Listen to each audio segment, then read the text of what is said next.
Olá pessoal, meu nome é Jane e vamos dar continuidade às aulas. Hoje apresento a aula 3, com conteúdo do livro didático das páginas 66 a 87, que fala sobre as estratégias para adaptação do currículo escolar e sobre o ensino e aprendizagem na escola. E mais conteúdo complementar da sala virtual, sobre as deficiências auditiva e visual. Por favor, verifique o material complementar. O objetivo desta aula é demonstrar como as escolas se adaptam às diferentes necessidades e habilidades de cada aluno, demonstrar como ocorre o ensino e a aprendizagem na escola e apresentar os pontos relevantes sobre a deficiência auditiva e a deficiência visual. Na escola, além dos objetivos educacionais, em geral temos os objetivos específicos. Cada aluno aprende e assimila o conteúdo de forma diferente. O que é ideal para um, não necessariamente será para o outro. E com isso, a escola precisa de estratégias para ensinar o conteúdo, comprovar seu entendimento e ainda favorecer a inclusão. Alguns autores, como Amorim, em um trabalho publicado em 2008, diz que toda deficiência leva a limitações e podem ser classificadas como primárias e secundárias. As primárias, em decorrência do problema orgânico. Entre elas teremos, quanto às experiências de vida e sua variedade, a qualidade e a quantidade de estímulos reduzidos interferem diretamente no processo de aquisição de conceitos. Quanto à comunicação, pela falta de contato visual e uma maior dificuldade do controle ambiental. Quanto à interação ativa, maior tendência a ter dificuldade de controle do ambiente, podendo trazer dificuldades em orientação espacial, movimentação e locomoção. As secundárias, decorrentes da reação do outro em relação à deficiência.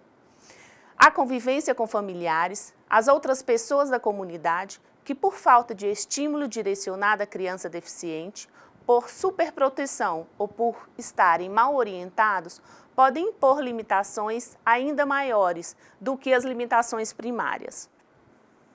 Os trabalhos em grupo são uma opção muito utilizada, onde o conteúdo é o mesmo, mas são apresentados de forma e com pontos de vista diferentes pelos próprios alunos. As particularidades e as diferentes habilidades dos alunos acabam sendo trabalhadas. A criatividade de professores e facilitadores deve estar aflorada. Uma atividade muito utilizada para ensinar a matemática é, por exemplo, montar uma microempresa de chocolate, onde os alunos deverão operar, registrar tudo e ainda calcular os gastos da microempresa. Na escola, os alunos têm aprendizado vindo tanto do senso comum como dos conhecimentos científicos. O senso comum é o conhecimento adquirido pelo homem a partir de experiências, vivências e observação do mundo. É o modo de pensar da maioria das pessoas. Alguns alunos, dependendo de sua deficiência, têm forma diferente de aprendizagem. E uma das principais formas de aprender é através da imagem. Não tem facilidade com a leitura e escrita, mas desenvolve as habilidades na leitura de sinais visuais. Mesmo aqueles que não sabem ler, reconhecem a diferença entre letra, desenho, número, logotipo e sinais. Através da comunicação visual, o indivíduo consegue reconhecer os estabelecimentos comerciais através das placas e identificar marcas pelos logotipos. Reconhecer a diferença entre sanitário masculino e feminino pela placa. Reconhecer células de dinheiro, linhas de ônibus ou metrô através das cores. Entender a mensagem das placas de trânsito. Saber o significado dos símbolos em eletrodoméstico e no controle remoto da televisão. Perceber se uma palavra é longa ou curta. Reconhecer a letra inicial da palavra e formular ideias sobre o que pode estar escrito. E saber qual é a parte mais importante do texto, pela posição, tamanho da letra e pelo destaque. A linguagem visual, quando desenvolvida na escola, pode gerar ótimos resultados. O veículo utilizado é a imagem e pode proporcionar informações de alta e baixa qualidade. Assim, os professores devem escolher com critério os materiais utilizados, pois além dos textos, as imagens são de grande importância. A assimilação da linguagem através das imagens acontece normalmente de forma rápida. Num único e rápido olhar, captamos a informação. No entanto, quando a imagem é complexa, levamos um maior tempo analisando e entendendo o seu significado. Ensinamos a criança a ler e a entender as imagens da mesma forma tradicional, apontando com o dedo e lendo em voz alta, indicando os detalhes e as figuras mais importantes. Uma ferramenta muito utilizada é a diagramação. A diagramação é a organização visual das palavras no espaço e serve para organizar os textos verbais, facilitando a compreensão das relações representadas, como, por exemplo, hierarquias, comparações, uma sequência de acontecimentos, entre outros. Gente, chamamos a atenção para o ensino através da imagem, mas não podemos nos esquecer dos deficientes visuais. E é importante que o educador se lembre que a imagem não é meramente ilustrativa. A imagem é um instrumento pedagógico e deve estar acessível para todos os alunos. Uma das maneiras de tornar a imagem um instrumento pedagógico e acessível para todos os alunos é colocar a imagem em alto relevo. E para isso há vários recursos, como utilizar a massinha de modelar, pintar com tintas que têm textura, colar barbante sobre o contorno da figura, entre outros. Basta ter criatividade. Outros recursos citados para auxiliar o professor na sala de aula são a mídia e a tecnologia, sendo uma estratégia para superar as dificuldades de uma criança, explorar o ambiente e as vivências de contato direto, especialmente em casos de limitações de mobilidade e de autonomia. Os educadores devem estar atentos às necessidades de cada aluno. O deficiente visual precisa ser informado sobre o contexto e o local em que ocorre a história, sobre os personagens para que possam acompanhar as falas. O deficiente auditivo precisa da interpretação em linguagem de sinais. É necessário sempre estimular as crianças a tocarem objetos, aproveitando que é natural do ser humano buscar contato com diversos estímulos sensoriais e reagir a eles. A autoestima da criança cresce ao saber que consegue interagir com o meio externo e fazer as coisas acontecerem. Vamos agora dar ênfase nas experiências de vida e no uso de brinquedos como recurso pedagógico. As crianças devem ter conhecimento informal antes de aprofundar no conhecimento formal. Ou seja, antes de começar a vida escolar, a criança deve ter contato com o meio externo, como brincar no jardim, ter contato com animais, brincar na areia. Essas experiências ajudam no aprendizado da escola. No entanto, crianças sem locomoção, de visão ou audição afetada e que são muito protegidas, acabam não vivendo essas experiências. É importante os familiares e os professores terem consciência da importância do contato direto das crianças com o mundo natural. O brinquedo possibilita que as crianças portadoras de deficiência aproveitem a infância, visto que não vivenciam experiências externas como os demais. A dinâmica onde a criança determina um novo sentido a objetos simples do dia a dia é chamada de simbólica. A criança fantasia para vivenciar novas possibilidades. Os papéis mudam. Quem se considerava medroso pode se tornar um bravo leão ou um forte super-herói. Com o objetivo de definir o papel de cada um dentro da brincadeira, vale o uso de fantasias, acessórios, máscaras, pinturas, entre outros, criando um contexto lúdico com outras crianças que utilizam a fala enquanto movem os brinquedos. O aluno deficiente visual pode interagir no jogo. Esta associação é interessante, já que as crianças cegas ou com visão afetada não prestam muita atenção em ações do dia a dia e assim têm dificuldade de reproduzir a brincadeira. A brincadeira deve ter objetivo educacional, sendo necessário um planejamento. Instruir a criança a utilizar o objeto da melhor forma. seguindo de momentos em roda para falar o que foi aprendido na dinâmica. Ainda falando sobre os recursos utilizados pelos educadores, temos a maquete. A maquete é um instrumento valioso para alunos com cegueira ou de visão afetada. Deve ser elaborada com cuidado, pensando no material utilizado, pois deve-se priorizar peças com texturas variadas, evitando-se as peças pequenas e delicadas. Na verdade, mecanismos como maquetes, simulações, esquemas e modelos tridimensionais são úteis e proveitosos para todos os alunos da classe. Em alguns capítulos, vocês encontrarão o termo recursos sígnicos. O signo é o resultado do sígnico mais o significante, ou seja, o significado é o conceito, o significante é a forma gráfica mais o som. Toda palavra que possui um sentido é considerada um signo linguístico. Assim, os recursos sígnicos são utilizados para quantificar objetos, registrar valores e organizar ações de cunho econômico. Aqui, já referindo aos recursos utilizados para ensinar a matemática. A cada ano escolar exige-se mais do aluno. As dificuldades aparecem, pois é realmente difícil memorizar as informações matemáticas e fazer cálculo sem utilizar lápis e papel. Os educadores usam então alternativas como o cubaritmo e o soroban. Gente, eu não encontrei outra explicação mais fácil para o cubaritmo e o soroban. A explicação do livro didático é a melhor. Vocês provavelmente não irão trabalhar com isso, mas é bom saber pelo menos o que é a definição.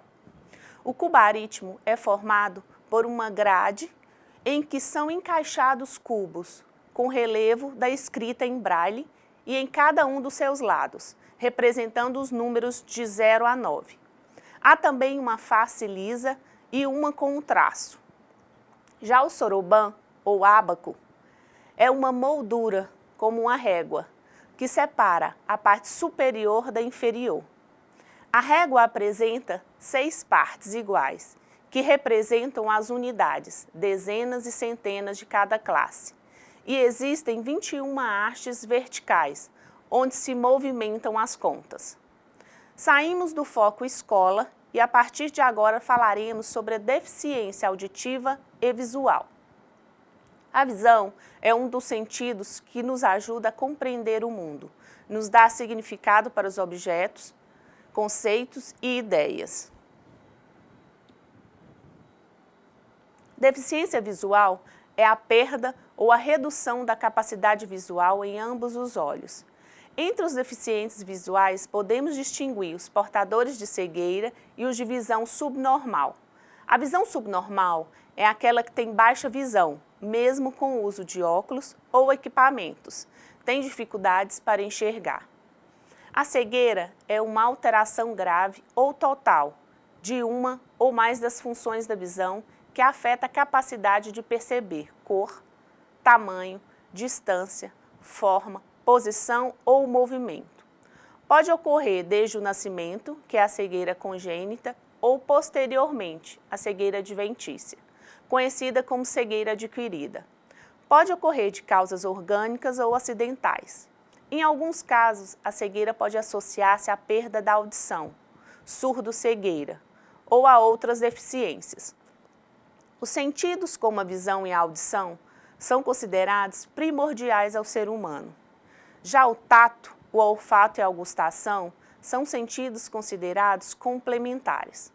Para a criança cega, na tentativa de diminuir as dificuldades vivenciadas, ocorrerá uma reorganização perceptiva, onde os sentidos da audição e o tato passam a ser primordiais, e o olfato, a gustação e a visão, quando existem, passa a ser complementares. Assim, esses sentidos, nas pessoas cegas, são mais desenvolvidas, porque elas recorrem a eles com mais frequência, para decodificar e guardar as memórias das informações. A recepção sensorial ocorre diferente para cada um dos sentidos, mas 3 etapas são comuns a todos eles. Ocorre o estímulo físico, seguido por um conjunto de eventos pelos quais o estímulo é traduzido em uma mensagem de impulso nervoso. E, por fim, uma resposta à mensagem, que frequentemente vem com uma representação interna das sensações. Como identificar alguma alteração, principalmente em crianças? Vamos observar. Desvio de um dos olhos, se elas não seguem os objetos com os olhos, não reconhecimento visual de pessoas ou objetos, se tem baixo aproveitamento escolar, se tem atraso de desenvolvimento. Alguns sinais de alerta. Normalmente os sinais de alerta são olhos vermelhos, inflamados ou lacrimejantes, pálpebras inchadas ou com pus, esfregar os olhos com frequência, fechar ou tampar os olhos, sacudir a cabeça ou estendê-la para frente, segurar os objetos muito perto dos olhos, inclinar a cabeça para a frente ou para trás, piscar ou semicerra os olhos para ver os objetos que estão longe ou perto.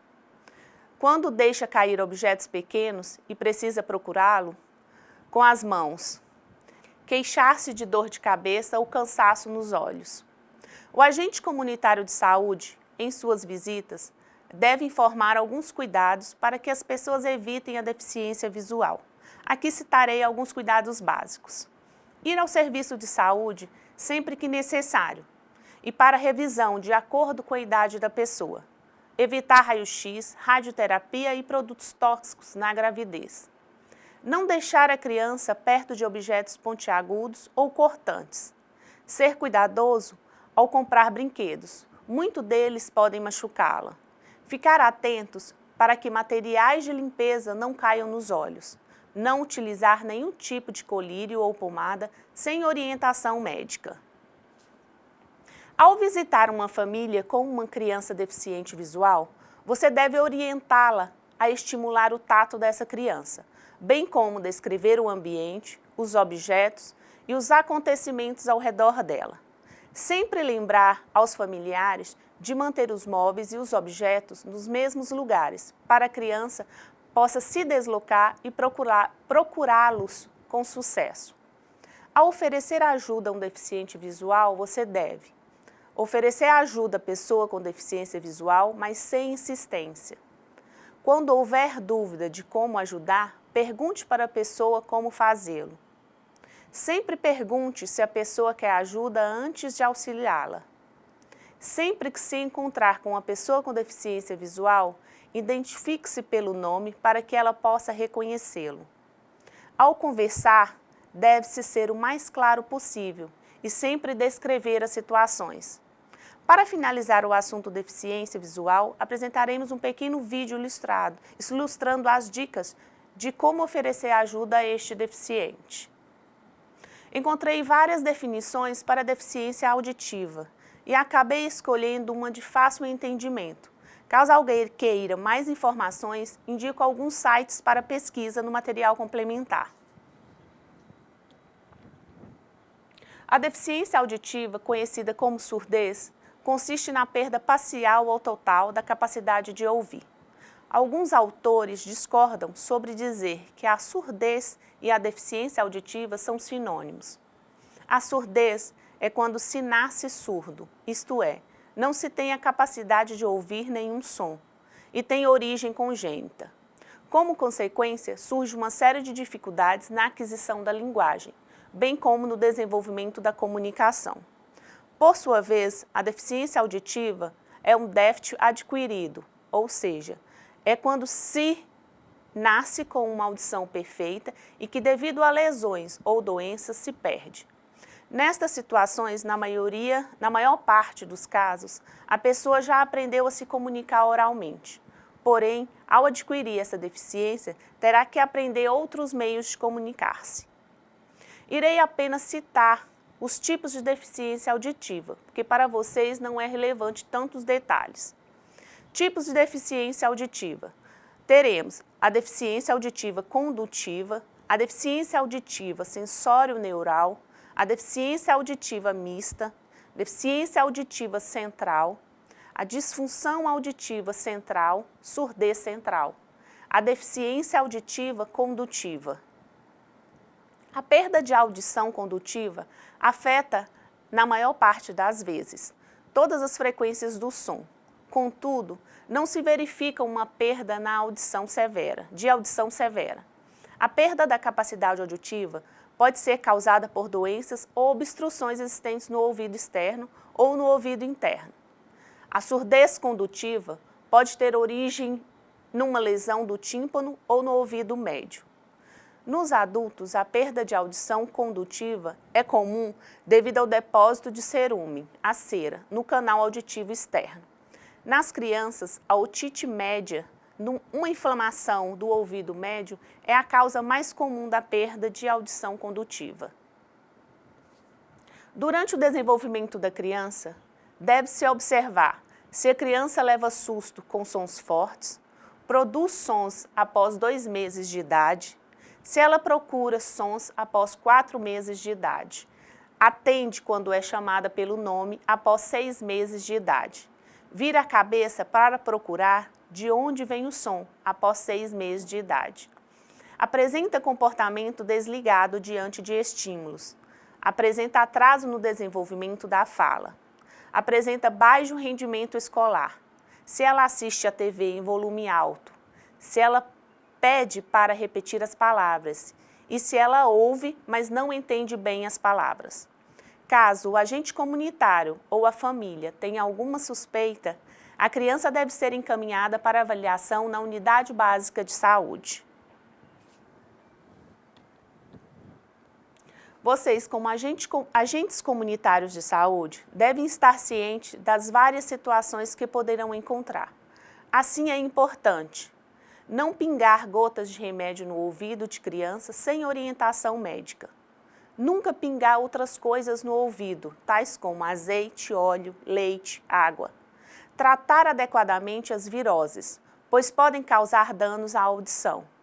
Não limpar ou coçar o ouvido da criança com unha, grampos, palitos. Apenas secar a orelha, levemente, com uma ponta de toalha. Observar a criança para que ela não coloque objetos pequenos no ouvido, tais como grãos em geral. E se isso acontecer, a criança deve ser levada imediatamente ao médico.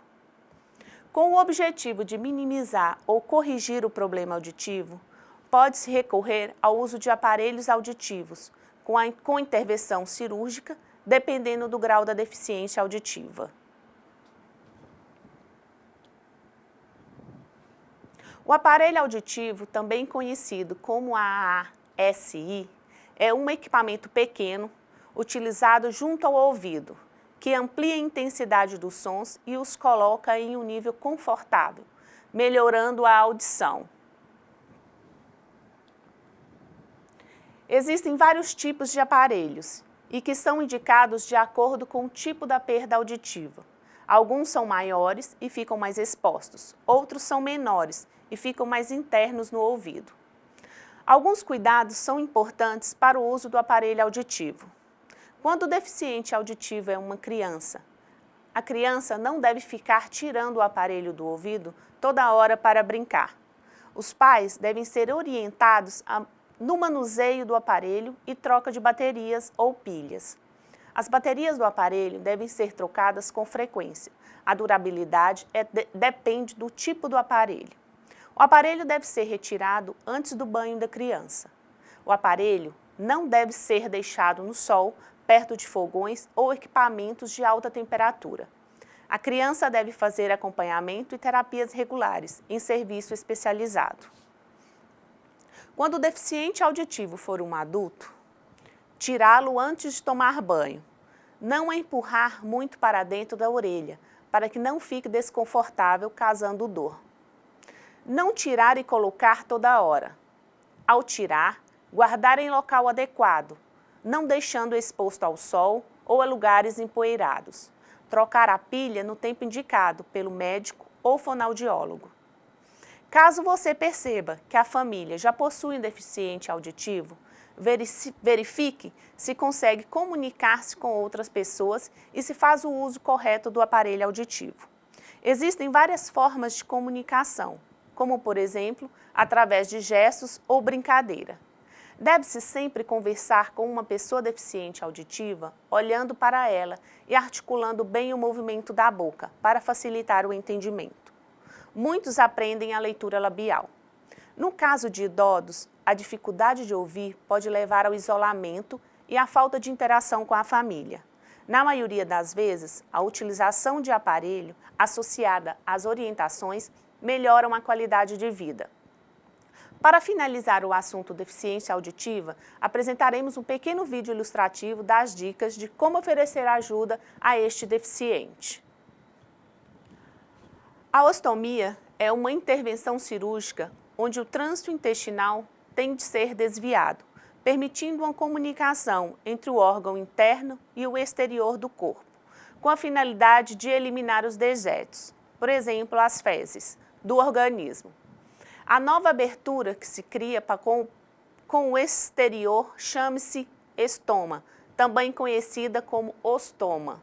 Pessoas ostomizadas ou estomizadas são aquelas que utilizam um dispositivo, geralmente uma bolsa que permite recolher o conteúdo a ser eliminado por meio do estoma ou ostoma.